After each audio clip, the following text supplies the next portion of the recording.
दिन बीत गए। आहा, माता अंजना का ब्याह केसरी नाम के बानर के साथ में हुआ। बहुत दिन बीत जाने पर कोई संतान नहीं हुई, तो श्री केसरी जी ने भगवान शंकर का तप किया। कई वर्षों तक भोले बाबा का तप किया, पंचाक्षरी मंत्र का जप किया और तप किया। भगवान शंकर प्रकट भय, वरदान मांगो, महाराज हमारा वंश चल जाए, कोई संतान नहीं। तो स्वयं भूत भावन महादेव बोले, हे केसरी जी, आप मन में तनक भी चिंता ना करो, हम ही अपना दूसरा रूप लेकर तुम्हारे घर में हनुमान बनकर के प्रकट होंगे। आप जाओ और प्रेम पूर्वक नाम जप करो, हम जल्दी ही आपके घर में आएंगे। श्री केसरी जी हनुमान जी के पिताजी बड़े प्रसन्न भय, प्रसन्नता पूर्वक आ गए। आहा, आकर के विराजमान भय, अंजना मैया को पूरी बात बताई। आप चिंता मत करो, भगवान भोले बाबा ने वचन दिया है, वो अपना रूप धारण करेंगे हमारे घर पर और हम सबका नाम रोशन करेंगे। तो हम लोगों को उन्हीं का भजन करना चाहिए। और एक बात बोले, गर्भ में जब शिशु हो गए और माता जिस वस्तु का, जिस व्यक्ति का, जिन कार्यों का बार बार चिंतन करेगी, शिशु के ऊपर वैसा ही प्रभाव पड़ता है। हाँ, जिनका बार बार चिंतन किया जाएगा, बालक पर वही प्रभाव पड़ेगा। कई माताएं हमारे पास आती हैं, महाराज हमारो बेटा बड़ो नचैया है। अरे माता जी, जब वो पेट में रहा होगा तुमने खूब डिस्को वाली फिल्में देखी होंगी। अब डिस्को वाली फिल्में देखोगे, नाच डांस वाली फिल्में देखोगे तो बेटा तो नचैया होगा ही होगा। पहला जी कहां से पैदा हो जाए? गर्भ में ही शिशु के संस्कार प्रारंभ हो जाते हैं। बोलो सीताराम। इसीलिए गर्भस्थ अवस्था में माताओं को खूब भगवान का भजन करना चाहिए। अगर खूब भगवान का भजन करोगे तो भगवान की कृपा से जो संतति होगी, वो कुछ हो या ना हो, पर भगवत भक्त जरूर उत्पन्न होगी। बोलो सीताराम। तो किसी महात्मा ने अंजना माता और केसरी नाम के बानर को कहा, सुनो, राम जी के हृदय में शंकर जी का वास है, पर शंकर जी के हृदय में राम जी का वास है। राम जी से पूछो हम किसकी भक्ति करें? तो राम जी एक क्षण में कहेंगे, हमको शिव जी बड़े प्यारे हैं, आप भोले बाबा की भक्ति करो। पर अगर भोले बाबा से पूछे हम किसकी भक्ति करें, शंकर जी कहेंगे हमारी मत करो, राम जी की भक्ति करो। अब बड़ी चिंता, हम राम जी की भक्ति करें तो शंकर जी प्रसन्न, शंकर जी की भक्ति करें तो राम जी प्रसन्न, पर हमें दोनों को प्रसन्न करना है। तो उपाय क्या है? आप हनुमान जी की भक्ति करोगे तो राम जी भी प्रसन्न रहेंगे, शंकर जी भी प्रसन्न रहेंगे, भगवान कृष्ण भी प्रसन्न रहेंगे और स्वयं श्री जगत जननी किशोरी जी भी प्रसन्न रहेंगी। हनुमान जी की भक्ति से ये फायदा। दूसरा फायदा सुनो हनुमान जी की भक्ति से। दूसरा फायदा भैया ये है, अगर आप हनुमान जी की भक्ति करोगे तो आप राम जी के अति प्रिय रहोगे। गारंटी कार्ड हनुमान जी का रहेगा। जो भी हनुमान जी की भक्ति करता है वो राम जी की कृपा को सहज पा जाता है। पूछो कैसे? राम द्वारे तुम रखवारे,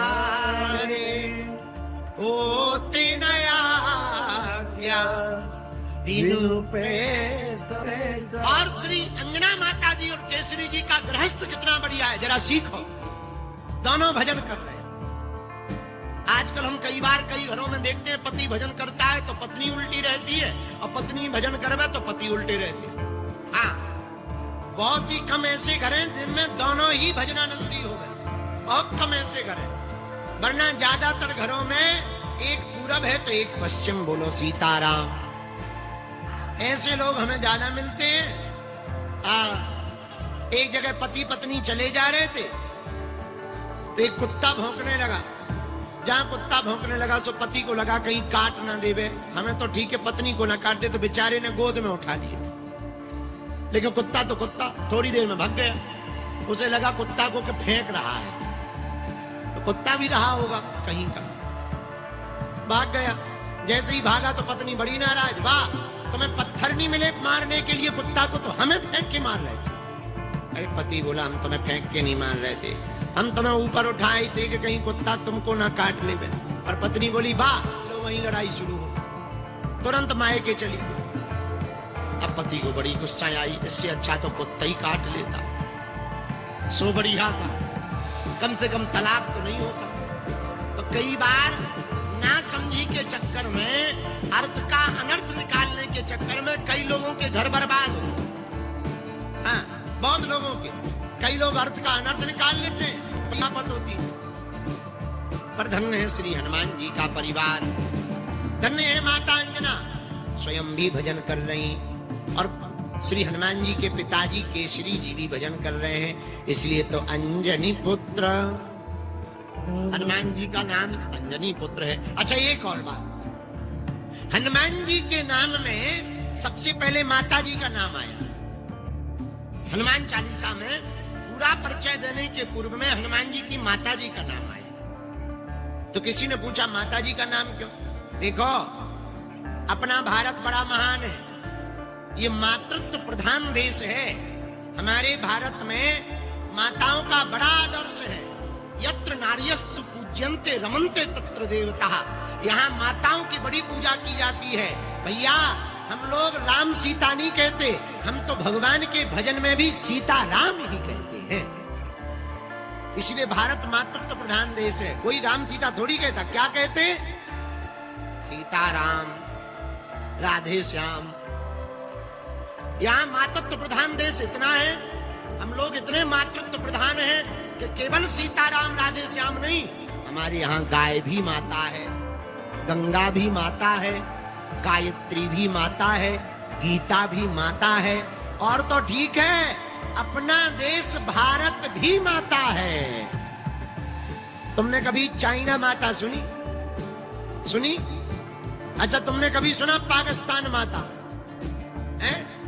बांग्लादेश माता सुनी? बोलो हाँ या ना? पर पूरी दुनिया में कई माता नहीं, पर भारत जरूर है। भारत माता की जय हो। तो धन्य है श्री अंजना माता, दोनों भगवान का भजन करते हैं। जैसे ही भगवान का भजन प्रारंभ किया, धीरे धीरे समय बीता। चैत्र शुक्ल पक्ष की मंगलवार की पवित्र बेला में, राम जी के जन्मोत्सव के बाद चैत्र शुक्ल पक्ष की मंगलवार की बेला में अनंत बलवंत श्री वीर बजरंग बली का प्रागट्य हो गया।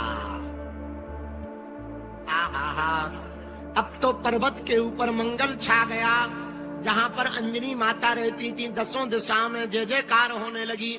सब वानरों के बड़े बड़े झुंड बधाइयां लेकर आने लगे। सब जगह फूल खिलखिला उठे, एकदम आनंद करने वाली पवन बहने लगी।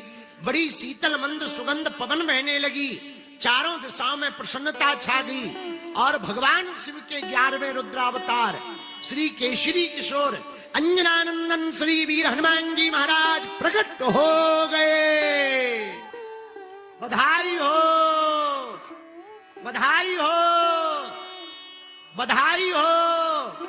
रावण का मान मर्दन करने वाले, जानकी जी की खोज करने वाले राम जी के प्यारे हनुमान जी महाराज प्रकट हो गए। बधाई हो, बधाई हो। चारों युगों में जिनका प्रताप है, रावण की लंका जलाने वाले, समुद्र पार जाने वाले अनंत बलवंत श्री हनुमंत लाल प्रकट हो गए। बधाई हो, बधाई हो। विभीषण जी को राम से मिलाने वाले, सुग्रीव जी को मित्र राम जी का बनाने वाले अंजनानंदन अनंत बलवंत श्री हनुमंत लाल प्रकट हो गए। बधाई हो, बधाई हो, बधाई हो। भैया लक्ष्मण जी के प्राण बचाने वाले, सुसेन वैद को लाने वाले अंजनानंद वीर हनुमंत लाल प्रकट हो गए। बधाई हो, बधाई हो।